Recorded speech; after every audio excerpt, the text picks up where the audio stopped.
자, 반갑습니다. 업경타파?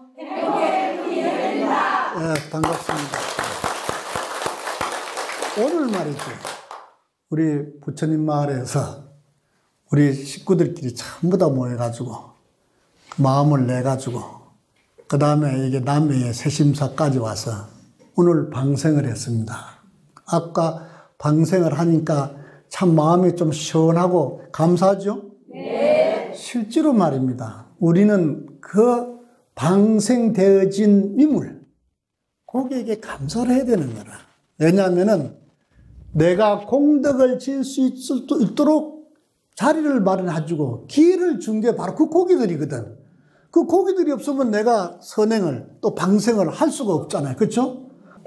나는 너를 통해서 지금까지 누려온 것만 해도 내가 너무나 감사한데 내가 오늘까지 누려올 수 있었던 것은 말이지.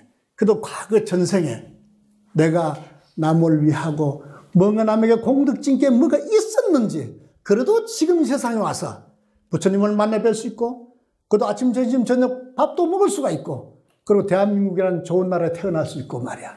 그리고 거기서 내가 좀 더 여유가 돼서 너 고기, 너를 내가 방생할 수 있는 여유롭게 살 수 있는 이런 것들이 말이지. 내가 전생에 얼마나 감사하냐.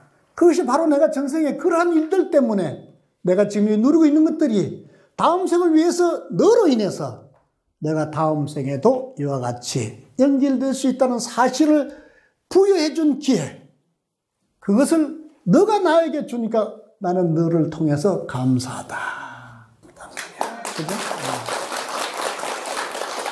저는 이런 새심사 법당에 와서 방생을 통해서 또 여러분들에게 방생이라는 제목을 가지고 부처님 말씀을 또 생활 속의 부처님 말씀을 전하게 된 것을 저는 또 여러분에게 너무 감사드리는 거예요. 감사합니다. 업경이 타파됩니다. 네, 됐습니다. 자, 그러면은 아까 공업 중생에 대해서 얘기를 해드렸거든. 그리고 방생에 대해서 오늘 와서 했잖아요. 과연 방생이란 무엇일까? 생활 속의 방생의 의미는 무엇일까? 또 무엇이 방생이라고 우리가 삶 속에서 발견할 수 있을까? 제가 오늘 그 말씀을 드리려고 하는 거예요. 부처님 경전에 의한 방생이라는 것보다도 우리 생활 속에 있는 방생을 통해서 부처님 경전을 말씀드리겠다 이런 얘기입니다. 알겠습니까? 네. 자, 그러면은 너무나 여러분들이 잘 아는 제일 첫 말씀은 중국의 백장선사님 이야기를 전해드리려고 합니다. 알겠습니까? 네. 자, 백장선사님께서 절에서 늘 법문을 이렇게 해주면은 항상 많은 청중들이 와서 그 백장선사 법문을 들어요. 그러면 끝나면 또 가고 또 법회가 1, 2번 많은 사람들이 와서 또 백장선사 말씀을 듣고 가고 자꾸 계속 이렇게 하는 거예요. 그런데 늘 법회 때마다 연로하게 시킨 노인 한 분이 저 문 옆에서 가만히 앉아 계셨다가 백장선사님 말씀 쭉 듣고 나서 다 들으면은 무심히 일어나서 합장하고 절하고 가고 합장하고 절하고 가는 거라.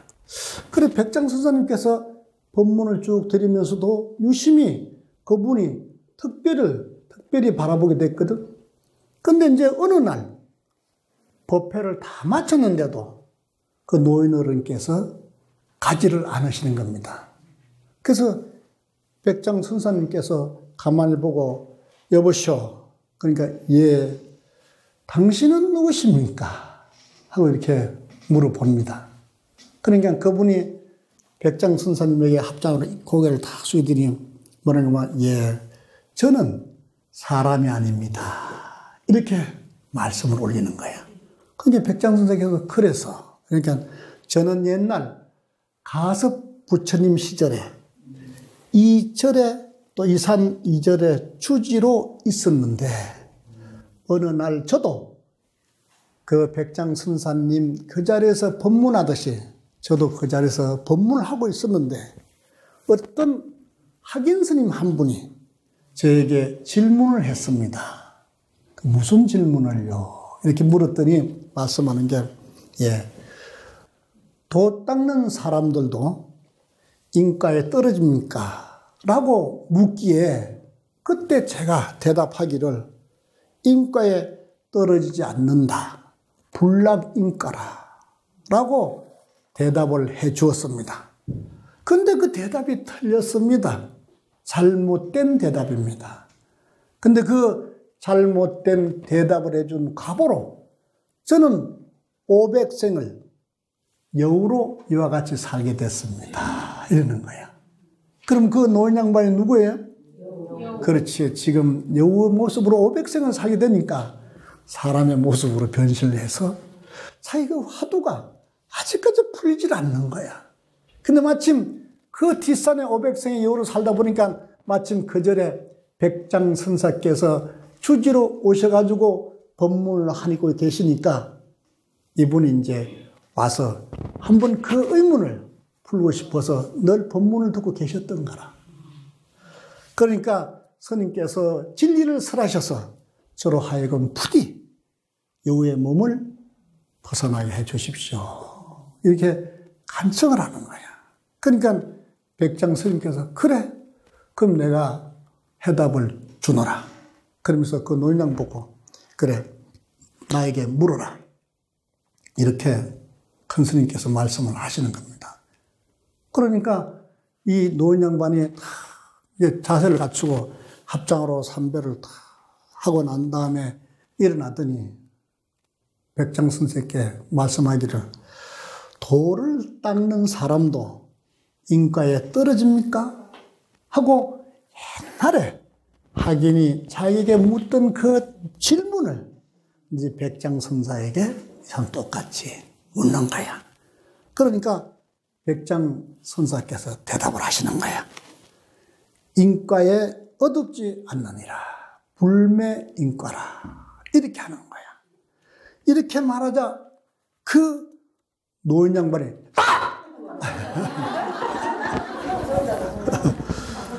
그분이 깨달았다는 거야. 알겠습니까? 내가 그분은 그 한마디에 깨달음을 얻었는데 여러분은 지금 똑같이 내가 인가가 불마의 인가라고 말씀을 드렸을 때 여러분은 하고 나를 쳐다봤습니까? 안 그러면 맞다 이렇게 뭔가 느낀 점이 있었습니까? 안 그러면 내가 하니까 그냥 깜짝 놀라기만 했습니까? 도대체 여러분의 그 마음은 어디로 보내고 어디에 있었단 말입니까? 알겠습니까? 그래서 그 노인으로는 그 말씀을 듣고 너무 크게 놀랐던 거예요. 크게 깨달아서 하직 인사를 올리면서 저는 이제 여우의 몸을 벗었습니다. 저는 산 뒤에서 살 테니 제발 죽은 시체를 매장해 주시옵소서. 이렇게 이제 인사를 드리면서 뒷일을 이제 부탁드리고 그러니 산으로 이제 사라진 거예요. 그런 이제 백장 스님께서 그 다음에 이제 그 대중들을 모아놓고 자, 장사가 있다. 그랬더니 대중 스님들이 아니 우리 절에 누가 돌아가신 분도 없는데 뭐 갑자기 장사를 지낸단 말입니까? 그러니까 그래 저 위에 올라가면 굴이 있을 테니까 가봐라. 뭔가 죽어 있을 것이다. 그래 대중들이 올라가니까 여우가 죽어 있더라는 거야. 그래서 그 여우를 데리고 와서 스님 장례와 같이 그래 화장을 해 주었다는 이야기입니다. 제가 오늘 방생이란 무엇일까? 이런 말씀을 제목으로 해서 왜 백장선사의 이 이야기를 해드리는가? 우리는 살아가면서 저 사람은 곰 같은 사람이야. 그치? 또 어떤 사람은 저 여자분은 여우 같은 분이라. 저 사람은 말이야 뱀 같은 사람이야. 자, 저는 그런 말을 많이 들으면서 어떻게 그랬을까라고 하면은 진짜 뱀 같은 짓을 하니까 몸은 사람인데 하는 짓은 뱀같이 하고 몸은 사람인데 여우 같은 짓을 하니까 그런 얘기를 하는 거예요. 그러면 이런 이야기들이 누구를 향해서 이 백잔승사의 이야기가 전해 내려올까 말이야.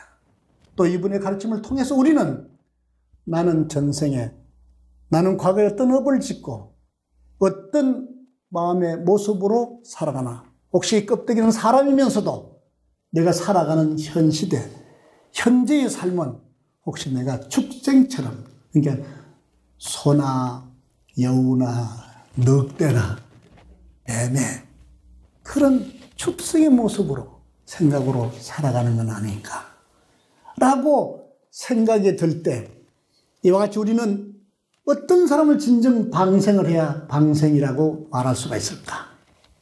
방금 말씀드렸듯이 우리는 고기를 사다가 바다에 고기를 놓아주는 것을 방생이라고 생각하지만 실제로 무명 속에 빠져든 내 자신, 무명으로 인해서 고통 속에서 헤어나오지 못하는 내 자신, 이 자신을 부처님의 말씀 속을 통해서 내서 빠져나오는 것, 그것이 진짜 물고기를 바다에 빠뜨려서 그 물고기가 자유를 얻듯이 우리는 부처님 말씀을 통해서 내 몸의 업장을 다 파물해서, 내 업경들을 다 파물해서 나의 영혼의 자유로움, 나의 인생의 행복, 나의 앞으로의 삶이 얼마나 진치하고 얼마나 밝게 살아갈 수 있을까 말이야.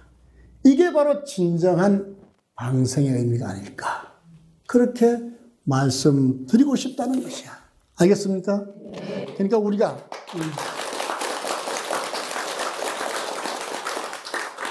그래서 여기서 백장선사 얘기를 통해서 여기서 말하는 것은 불락 인가에서 도통한 사람은 인가 같은 것에 떨어지지 않는다고 인가를 무시하는 교만을 저질러 벌을 받게 된다는 것입니다. 다른 말로 또 다시 하면은 인가를 무시하면 여우가 된다는 거야. 인가를 무시하면은 뱀 같은 사람이 된다는 말씀입니다. 여러분이 우매한 인가 논리 때문에, 그러니까 확실하게 인가는 반드시 틀림없다. 내가 팥 심은 데 팥나고 콩 심은 데 콩나지만 내가 죄를 저질렀으면 바로 그 죄에 대한 업을 받고, 내가 선한 업을 지었으면 선한 인가를 받는다는 철저한 자기 반성부터 따르는 자가 여우가 되지 않고 뱀이 되지 않고 그 다음에 늑대가 되지 않는다는 거라고. 그렇지 않습니까? 네. 저는 그런 말씀을 드리고 싶다는 거예요. 여러분은 부처님이 이름을 가지는가? 여러분은 사람보다, 인간보다 더 떨어진 축생의 이름을 가지는가? 한 번쯤 우리도 돌아보고 인가를 무시해서 여우가 되지 말고 인가를 깨트려서 자유로운 부처님의 영혼이 되시기를 바랍니다. 알겠습니까? 네. 그러니까 그런 거예요. 인가를 무시하면 안 되지만은 또 인가를 너무 집착해도 또한 안 되는 거라.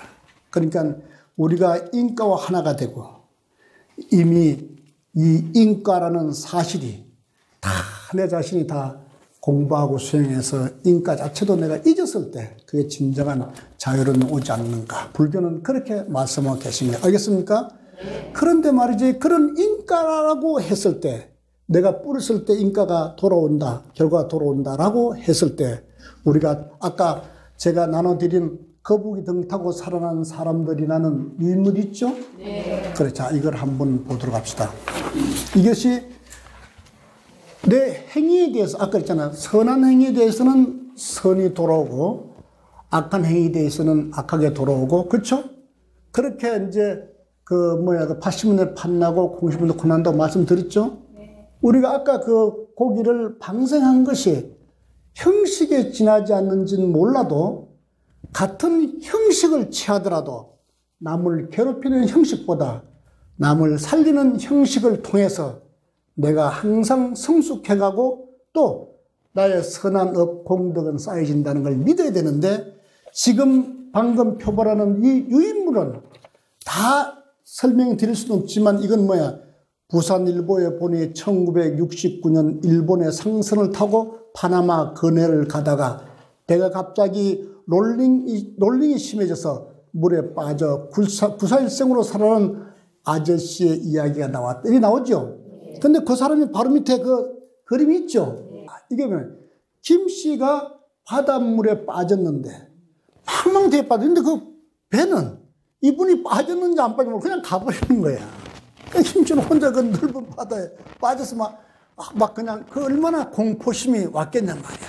근데 한참 공포심이 왔는데 뭐가 발에서 딱딱한 게 뭐가 이렇게 받쳐주더라는 거야.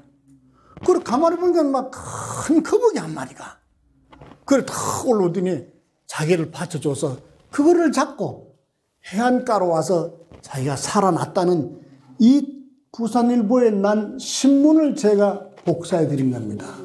자, 이분 부모가, 어머니가, 이건 진짜인지 모르지만 제가 옛날에 한번 들었는데 부산 대각사 방생회 회장이었답니다. 이 어머니가 방생회 회장이라서 1월 보름에는 이 방생제를 지내줬답니다.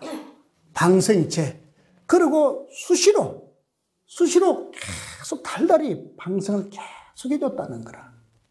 그러니까 이게 우리가 꼭 그래서 살아 돌아왔냐라고 꼭 매치할 수는 없지만은, 그래도 우리는 불교적으로 어느 정도 우리는 인가를 통해서 한번 견뎌보는 거야. 그렇죠?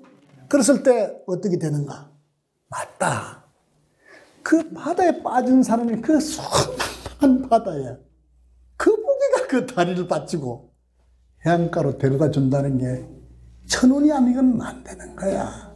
그러면 그 사람이 그냥 또 했을까? 우리가 오늘 방생의 의미를 통해서, 방생 인가를 통해서 한번 살펴본다면은, 맞다.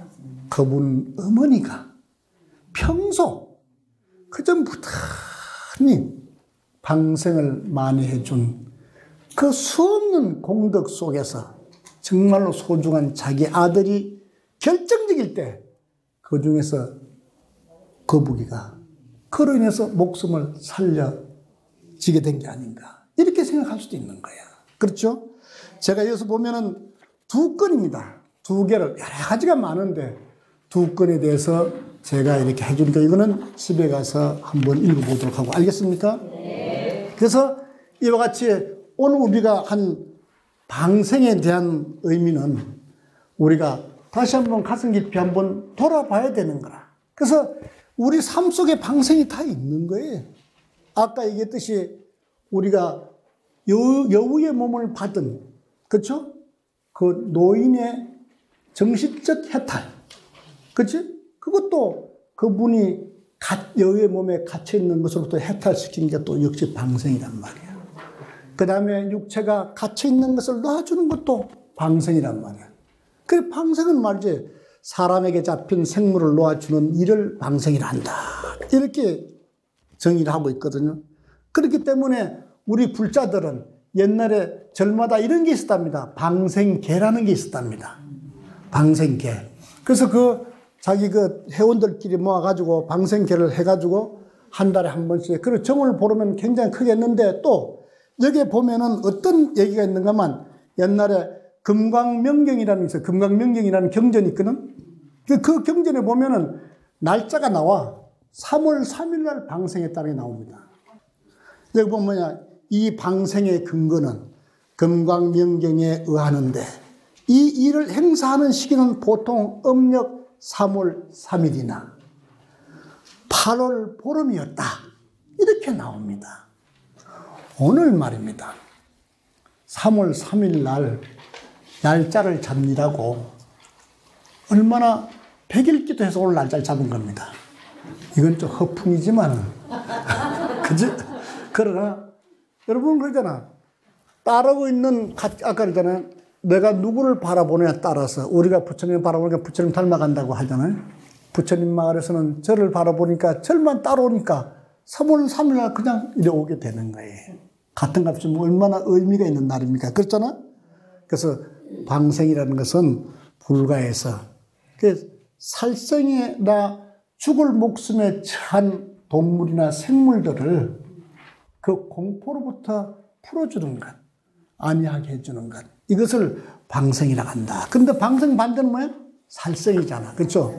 살생은 말 그대로 살아있는 것을 척살시키는, 죽이는 거다. 이제 그런 이해가 가잖아.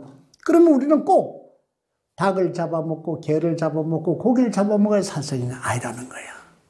예를 들어서 아이가, 우리 집에 아이가 이제 큰단 말입니다. 그죠? 그러면 아이가 클 때 아이 보고 어른이 이래 보고, 그래, 야, 얘는 커서 장군감이야. 얘는 너무 착해. 이러면 그 아이가 착하려고 막 노력을 하는 거야. 근데 가족은 이제 제가 이제 조금 좀 안 좋은 얘기는 하겠지만, 이 자식은 말이야 깡패될 놈이야. 이 자식은 도둑놈 되려고. 그러면 나중에 그 아이가 뭐야? 그래, 나 깡패다. 나 도둑놈이다. 그러면 그 아이를 뭐야? 그 아이의 순수한 광명과 빛을 그 말로 게리면서 그 아이의 순수한 성장을 죽여버리는 거예요. 이게 이제 진정한 생명의 살생이다. 그렇죠? 그러니까 우리가 이게 우리가 입을 통해서 얼마나 많은 구업을 짓느냐를 통해서 이 입을 가지고도 방생을 하고 살생이 왔다 갔다 한다는 거예요, 이게. 아까 처음 얘기해 준 거는 제가 어떤 의미로 얘기하는가 하면, 불교에서는 신, 구, 의 이 삼업을 중요하게 얘기합니다. 아까 여우의 몸을 받은 사람, 신, 몸이란 말이야. 그렇죠? 여기에 거북이 방생으로 살아나온 부산의 그 방생회 회장 그 보살의 아들. 그런 사람은 몸이 죽을 임세에서 풀어났기 때문에 몸의 방생을 얘기하는 거예요. 그래서 지금 얘기해. 사람들에게, 아이들에게, 그 다음에 누구라도 좋아. 그 사람들에게 내가 안 좋은 일, 악심을 품고 금은 얘기, 안 좋은 얘기를 품어냈을 때, 그게 바로 우리가 칼로 찔러 죽는 게 아니고 정신적 살생, 그걸 간다 이거지. 그런데 그걸 반대로 칭찬해주고 용기를 돋궈주고 희망을 줬을 때, 그게 그 사람의 앞으로 희망, 행복을 주니까 그것 또한 그 사람으로 방생을 해주는 거예요. 그렇다고 했을 때 어떻게 했냐? 우리는 이 생각을, 그러니까 신구의 할 때 의잖아. 의의 방생이라는 거예요. 의의 방생은 중생이잖아, 내가. 그러면 내가 가지고 있는 생각은 갇혀 있어요, 내가. 한계가 딱 돼 있는 거야. 그러니까 그 사람을 얘기하면은 그 사람 인생을 산 그 분야밖에 얘기를 못 하는 거예요. 그렇죠? 그러면 그 가지고 있는 나는 내 생각, 보살님은 보살님 생각. 그래, 각자 가지고 있는 생각에 갇혀서 그 사람 또한 뭐야? 고기가 갇혀서 죽을 날만 기다리는 것과 같이 우리도 뭐야? 내가 갇혀있는 생각에 그 생각하면 결국 나를 다치고 죽게 하는 거라. 어둠으로 끌고 간다고. 그러니까 이 생각의 틀을, 의식의 틀을 뭐야? 부처님의 지혜 광명으로 내 의식을 깨뜨려서 부처님 지혜 광명처럼 자유롭게 방생시켜버리는 거예요. 그래서 저는 여러 가지 방생의 의미가 다 있어요. 여러 가지 방생의 의미가 다 있지만 저는 뭐야? 몸의 방생, 이게 육체적인, 물질적인 방생. 그 다음에 입을 통해서 우리는 생명을 살려주는 방생. 알겠습니까? 그 다음에 뭐야? 이 생각이 갇혀있는 그 사람의 어두운 생각을 부처님의 지혜 강명으로 깨뜨려주는 방생 말이야. 우린 불자잖아. 그리고 부처님의 말씀을 배우잖아. 그러면 우리 입에서 뭐가 튀어나가야 되느냐? 세속적인 언어보다 부처님 말씀을 통해서 그 친구들을 또 그 이웃을 또 부처님을 모르는 사람에게 부처님 말씀과 인연 찍혀서 그 사람도 지혜로운 삶으로 우리가 안내를 해주고 인도해주고 구도해줘야 된단 말이야. 그렇죠? 그래서 저는 우리 보살님들에게 그래. 이러나 저러나 무슨 방생에는 생명 존중 방생, 인간 존중 방생, 불성 존중 방생 이래가지고 세계 크게 따지면 그것도 맞아요. 그것도 맞지만은 저는 우리가 평소 행하는 신구의로 그냥 신구의만 생각하지 말고 이 신구의를 부처님의 그 가르침을 내가 기준 잡아서 생을 살아간다면 몸이나 입이나 그 뜻이 거룩한 모습으로 내가 변화되지 않겠나. 거기도 남도 방생되지만은 내 자신의 방생도 얼마나 중요합니까? 그렇잖아요? 그래서 저는 그렇게 말씀을 드리는 거야. 방생, 너무 크게 또 너무 어렵게 생각하지 말자. 우리가 좋은 말 하고 우리가 갇혀 있는 사람들 풀어주고 또 생각이 고루한 사람들 보고 부처님 경전을 통해서 살 수 있도록 그래 해주자. 이렇게 말씀드리고 싶단 말입니다. 알겠습니까? 네. 그리고 이제 우리가 늘 이렇게 배우시면서 맞다. 부처님께서는 인가로 가르쳐 주셨구나. 내가 부처님을 따르려면은 다 내려놓고 부처님을 따라야 그 부처님이 가르쳐 주신 큰功德을 받을 수 있는데 그냥 내가 소중하다고 끌고 다니는 그걸 그냥 죽자사자 끌고 다니는 부처님 볼 때는 웃는 거라. 그런 말이 있잖아요. 이 세상에 그 구두쇠가 있는데 사자가 왔어. 오늘 가자. 아니, 오늘요? 지금까지, 큰일 났네. 왜 큰일 났냐. 내가 버려놓은 게 많은데 한 푼도 안 썼는데요. 그러니까. 아니, 그거는 네 사정이지. 오늘 날짜가 됐어요. 가자. 했더니. 그러면 한 달만 시간 주세요. 아니, 무슨 소리 하는 거야. 저거 쓰고 가야 되잖아요. 그러니까 안 된다. 이게. 그러면은 어떡하노? 그럼 일주일만 시간 줘. 안 돼. 그러면 3일만 줘야 안 된다는 거야. 그러니까 뭐 안 된다 막 실갱이를 하니까 저기 영혼을 데려갔던 사자도 귀찮거든. 지금 가야 되는데 뭐 안 간다고 좀 버티니까 그러니까 내중에는 이 구두쇠가 뭐냐면 그러면은 제가 여기서는 못 쓰더라도 저성에 가서라도 쓸 수 있도록 제가 이게 그 살림살이 그 재산 좀 가져가게 해주세요. 그러니까 다 못 가져간다는 거예요. 그럼 이 가방 하나, 007 백 가방 하나만이라도 가져갈 수 있게 해주세요. 했더니 하도 귀찮으니까 그래 그러면 그렇게 해라 했더니 007 백에다 막 재산을 넣어가지고 가지고 올라가는 거예요. 그런데 갔어 이제 가갖고 이제 저성에 가서 이제 대문인데 떡하니까 수문장이 있잖아요. 그렇죠? 수문장이 있어서 이렇게 들어가려니까 저기 수문장에 그래 이제 잡아왔습니까? 이렇게 잡아왔냐니까. 근데 저 사람 저 가방이 뭐요? 이렇게. 그래서 하도 귀찮게 해서 막 그냥 가져오라고 내가 그랬네. 이렇게. 아이고 그래요. 아이고 되게 또 그 애착이 많은 모양이라면서 그거 뭐 그렇게 가져왔어? 그러니까 그 구두쇠 가지고 나 이 사람한테 허락 받았어요. 그러잖아요. 그래 허락 받았네. 그게 뭔데? 있잖아요. 아이고 그러면서 이게 낑낑하게 탁 내려놓는 거예요. 내려놓더니 철커당 탁 열으니까 막 금덩어리가 팍 있는 거예요. 그러니까 수문자리 보니 아니 이거 돌덩어리 아니라니까 이 죽은 사람이 무슨 돌덩어리야 그 황금덩어리니까 문을 삐그니 야 한번 봐라 했잖아요. 그 밑에 까른 게 전부 다 저성에는 까른 게 황금이야. 길바닥에 까른 게 황금이야. 보도블록이 황금이야. 보도블록이. 그게 뭐 가져봐야 쓸모가 없는 거야. 쓸모가 없는 거야. 그러니까 우리가 부처님을 향해서 따라갈 때 우리가 이렇게 집착하고 애착하던 그것이 그렇게 내 목숨보다 더 중요한 것 같지만은 부처님의 세계 눈으로 볼 때는 웃기는 얘기라. 그렇지 않습니까? 그러니까 부처님한테 우리가 따라갈 때는 이와 같이 세상의 재물이나 명예나 석관의 취미 같은 거는 싹 벗고 다 내려놓고 따라갔을 때 부처님은 그보다 더 크게 주시지. 그럼 네가 애착하던 그거밖에 안 주실까요? 더 많이 주실 겁니다. 그렇죠? 그래서 이와 같이 나를 따라갈 때 그냥 따라가야지. 혹시 여러분이 여기 보이는 보살님처럼 너무 힘들어요 하는 그런 마음을 지금 갖고 계시는지 모르겠네. 오늘 방생 갑시다 하니까 너무 힘들어요. 왜? 개 모임이 있어요. 그래, 그지? 그 다음 옆에 뭐라고 해놨지?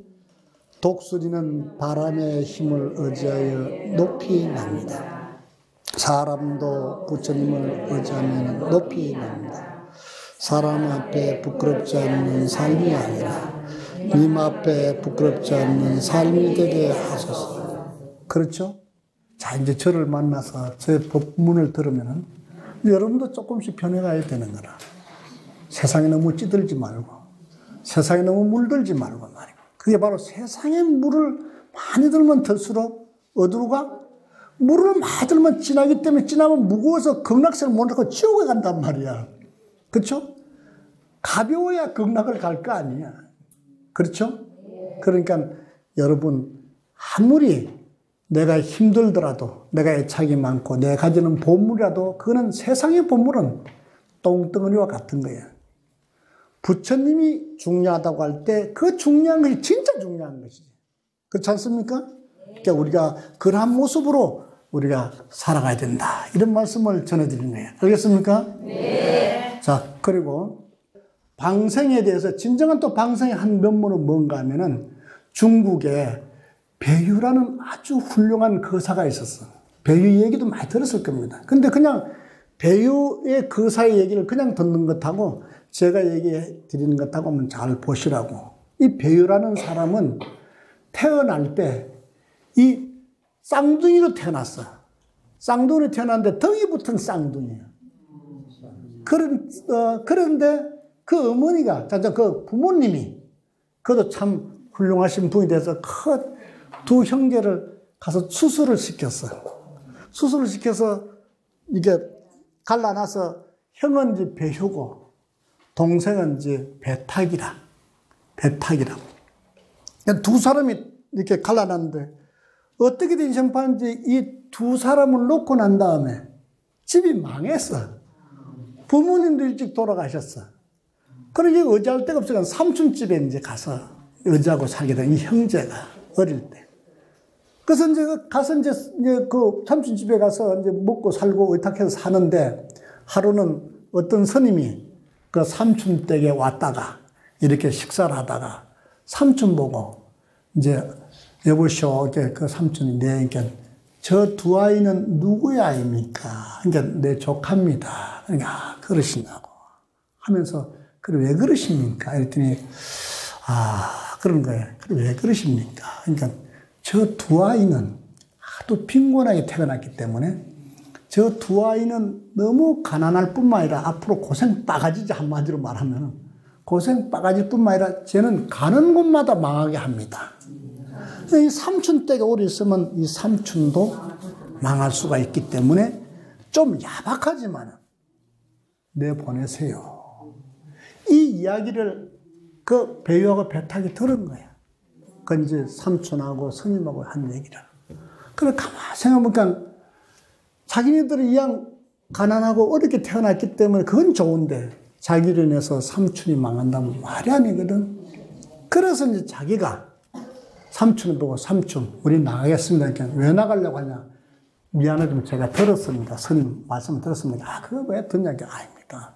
그래도 물 때문에 또 삼촌이 망하면 안 되냐. 그래서 둘이 나갔어. 나가서 뭐 얻어먹다가 고생하니까 둘이 형제가 헤어졌어. 그런데 배효는 혼자 돌아다니다가 어떤 이제 그 길가에서 그러니까 그 성에는 이제 큰 대문 있잖아. 성문 있잖아. 성문 앞에 놓다 옥으로 된 혁대를 주었어요. 그래 주어가지고 옥으로 된 그 혁대를 주니까 그게 너무 어마어마한 비싸게 좋은 거거든.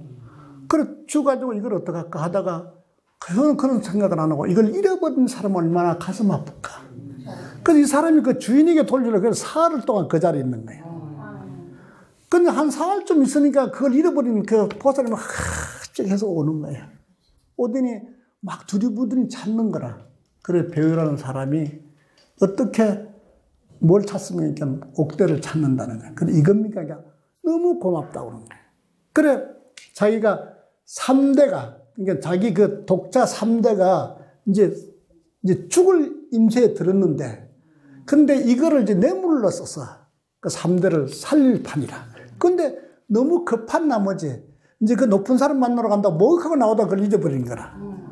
그래서 그걸 주니까 너무 고마워서 3대 독자를 살리기 위해서 고맙다고. 그래서 몇 번 인사를 하니까 이 사람은 됐다고 가시라고. 이러고 이제 거지 생활하다 다시 삼촌 집에 갔어. 삼촌 집에 가니까 완전 거지 오니까 삼촌이 그래 이제 왔냐 이러니까 예. 근데 또 며칠 새에 마침 그 스님이 왔어. 스님이 또 이러보더니 너 말이야. 근데 얘기해. 넌 앞으로 정성이 되겠다 이런단 말이야. 이 배우라는 사람 아니 언제는 나보고 굶어 죽을 판이라고 하더니 이번에 와서 또 좀 정성이라니 너무 앞뒤가 안 맞습니다. 이러니까 그 스님이 그동안에 무슨 일 있었던 거 아이가? 이 사람이 가만히 생각하더니 옥대 얘기가 생각나는 거야. 그래서 그 얘기를 했더니 그렇지. 너는 반드시 생명을 살렸기 때문에 거기에 대한 그 공덕이 너는 정성으로 할 거다. 이렇게 말씀을 듣고 정말 이 사람이 이상하게 그때부터 일치월장해서 정말로 정성이 돼서 정성이 됐는데 이분이 그렇게 불교를 좋아해. 불교를 그렇게 좋아해. 그래 웬만한 스님들. 그래서 웬만한 스님들한테 찾아가서 불경도 배우고 이런 일도 있고 저런 일도 있는 거예요. 근데 하루는 이제 자기가 이제 저 지방에 시찰 나가려고 다 이제 돌아다니다가 보니까 이상하게 말이지. 그 뱃사공 있잖아요, 뱃사공. 뱃사공이 이제 여기 저 배를 하나 됐는데 자기가 이제 그 강을 건너고 배를 떡 탔더니 뱃사공에 딱 배 노를 짓는 거야. 그 노를 짓는데 가만히 보게 덩어리에 흉터가 있는 기라. 그래서 아니 이상하다 싶어갖고 날이 더워서 그런지 왜 뱃사공이 옷을 벗었는데 왜 덩어리에 흉터가 있지? 이래가지고 가만히 보니까 이 사람은 이 노를 짓는데 뭐 콧노를 벗어 너무 즐겁게 노를 짓는 거야. 그래서 자기가 배에서 탁 내리면서 여보시오 이렇게 얘기했단 말이에요. 당신의 성이 뭐요? 뱃시오. 이미 자랐으니까 잘 모르는 거야. 그런데 얘기를 이래저래 하다 보니까 자기 동생인 거라. 왜냐면 자기가 서로 붙었기 때문에 잘랐으니까 흉터가 같이 있는 거야.